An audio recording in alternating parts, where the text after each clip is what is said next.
Welcome to another session of Designing Your Text Set. So in the last session I went over finishing up your stage 1 design. Now I want to go on to stage 2. Stage 2 is another part of that thinking backwards or designing backwards thinking. A lot of teachers get into the habit of looking at the activity and saying, okay, how am I going to teach this activity? And in reality, when you teach, you're actually going to teach the standards. And so you have to think, okay, what does the standard look like? How will I evaluate it? And then begin to build your activity to fit that standard.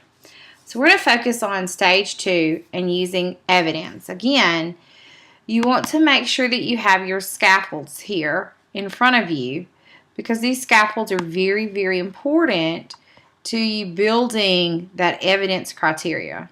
So I'm going to go back to RI 6.1. Remember, it's after RL. Oh, look, happy Valentine's Day. Sorry that you had to see my emails. Okay. Here, I want to focus here on the evidence. How will you evaluate each performance task?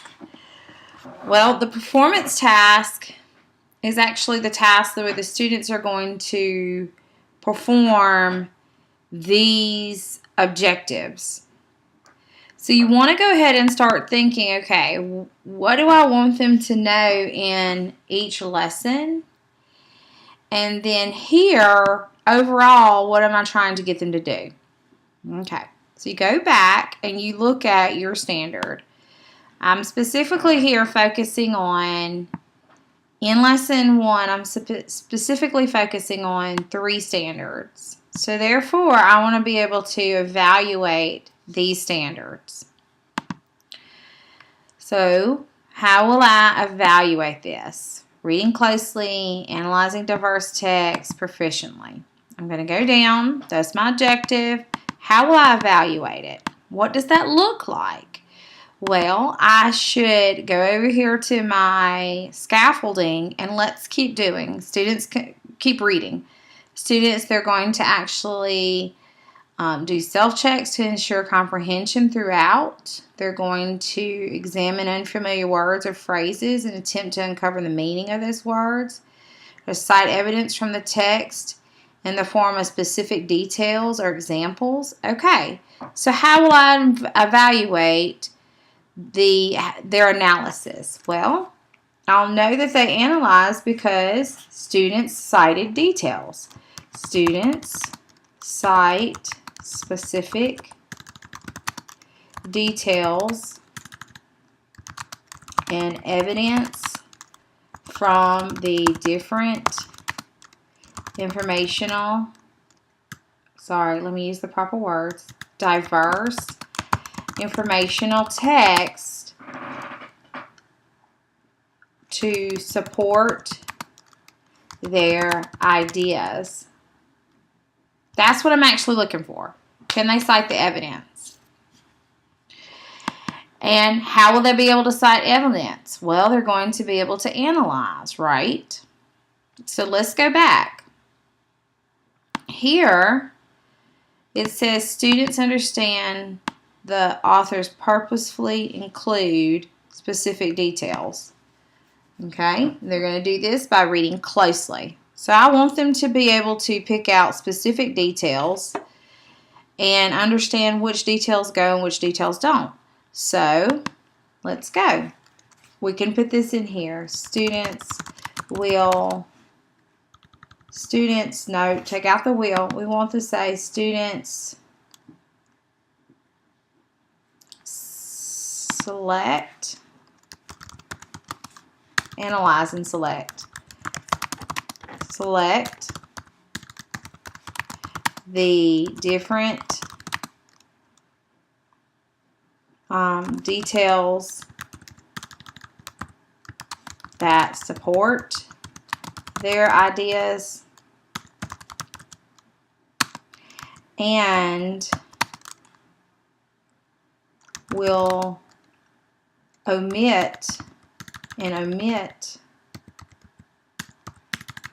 decide what to omit, what details to omit.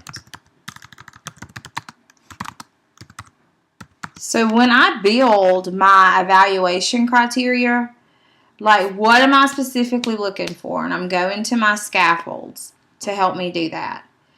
Okay? And then I've kind of got to think about, how will this look? Well, how am I going to be able to know, can students back up their supports? Well, for me, I'm going to use a checklist. I'm going to use a checklist. So this will be evaluated using a checklist. All right. Over here, students will show that they really understand by evidence of. And so you want to look at the basic literacy skills and their distinct literacy skills. You want to focus on the objectives and standards. So I kind of want to go back up here and pick out, here are my skills, here's the knowledge, here's the understanding. So you're basically building your checklist. What should I see? That's what I want to know. What should I see? Okay, and remember I tried to look at citing evidence. So I was doing a little spin on it.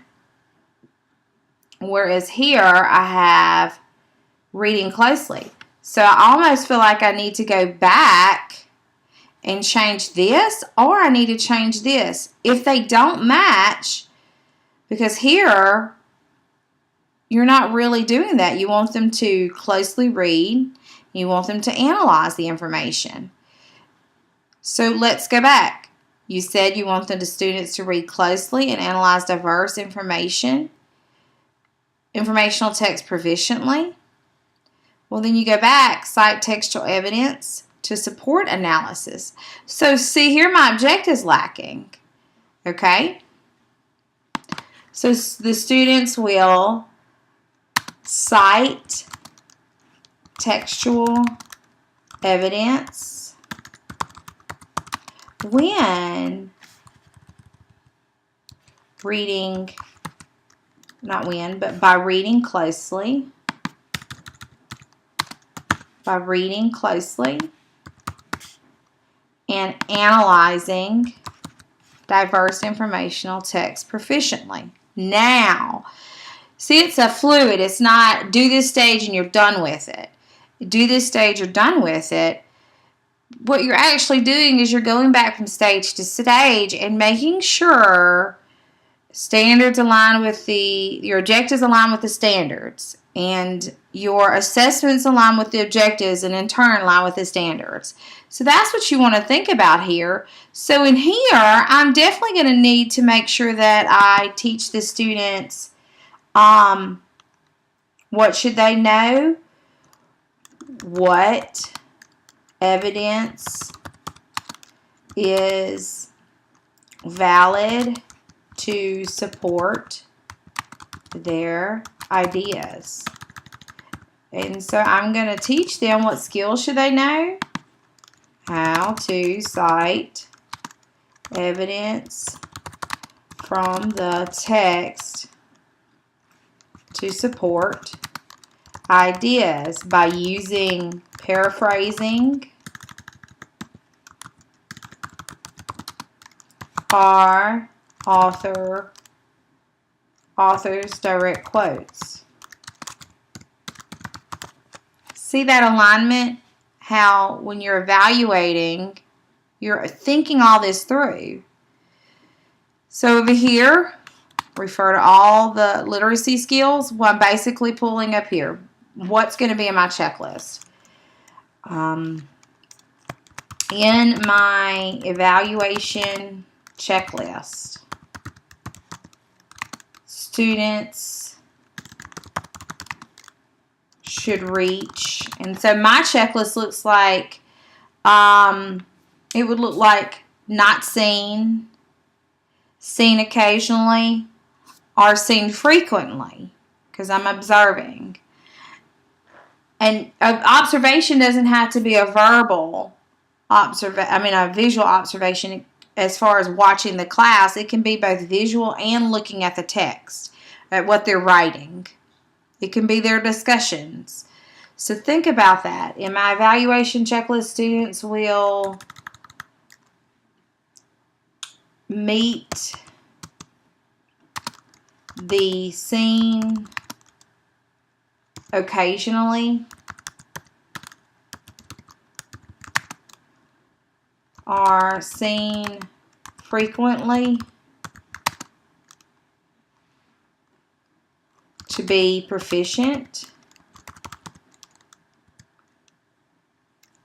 with the following look-fors. And I'm going to list what I want them to do. Well, I want to see them. I want to actually see them. I'm not going to stress about that because that's a look for. I want to see them underlining important information. I want to actually see them with determining what's important. And that may be a conversation that I have with the student to support their ideas. And I could keep going on and on and on. Okay? I want to see them using a variety of codes, of text codes. Because if they just use one type of text code, well, to me, that's not proficiency. All right? And I could keep, I want them to cite evidence using a well-balanced, I don't even know if I like using, not a well-balanced, because I want them to do paraphrasing more, using both paraphrasing. If I could spell paraphrasing and not paragraphs, and direct quotes. Author's direct quotes.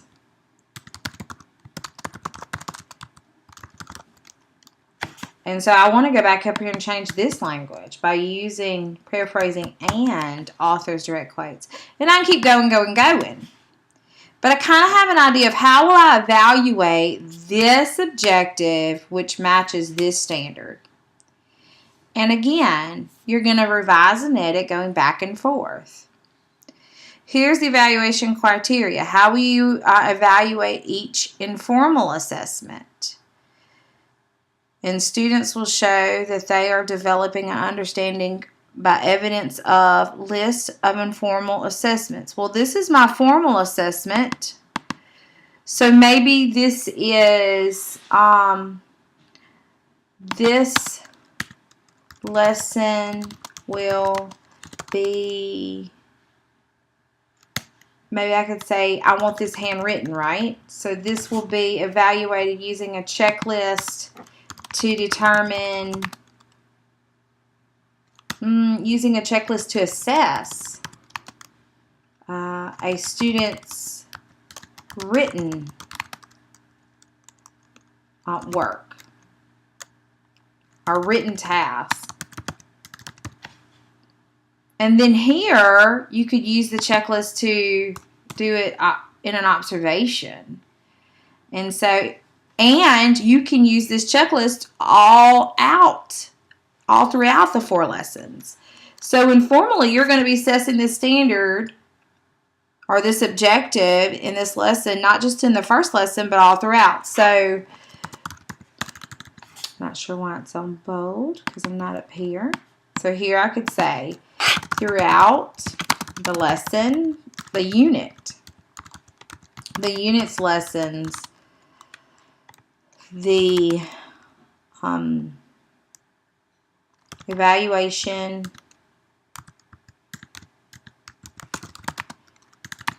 checklist will be used to make informal observations of group discussions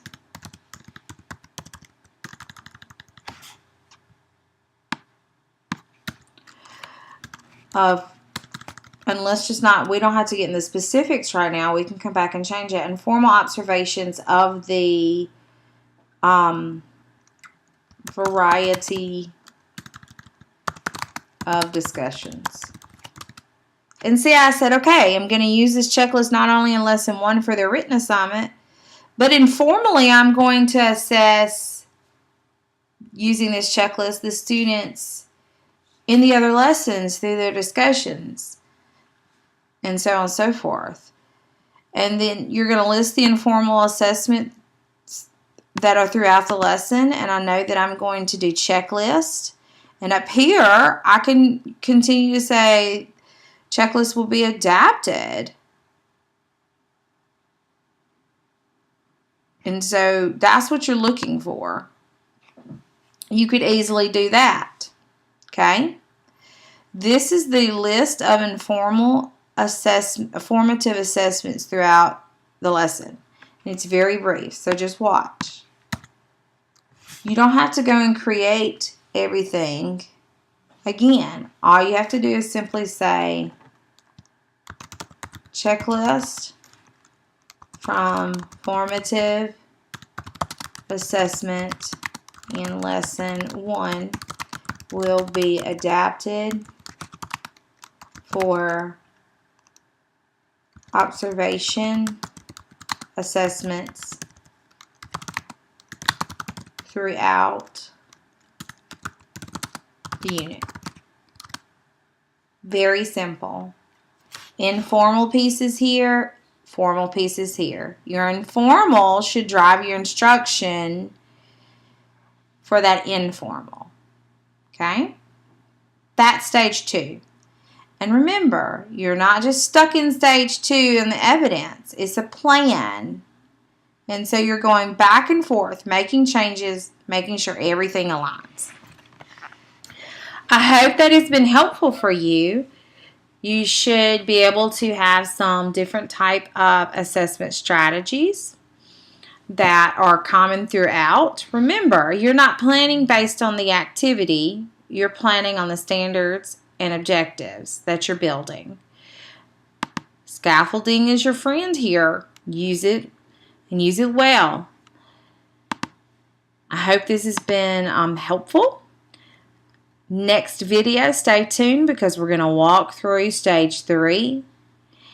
And that's where you want to, that's where you're going to check for more alignment throughout. So even though we're going to work on stage 3, we're going to go all throughout and making sure everything aligns. That's a unit by design and with purpose. I hope you've enjoyed and I hope this is helpful. See you in the next video.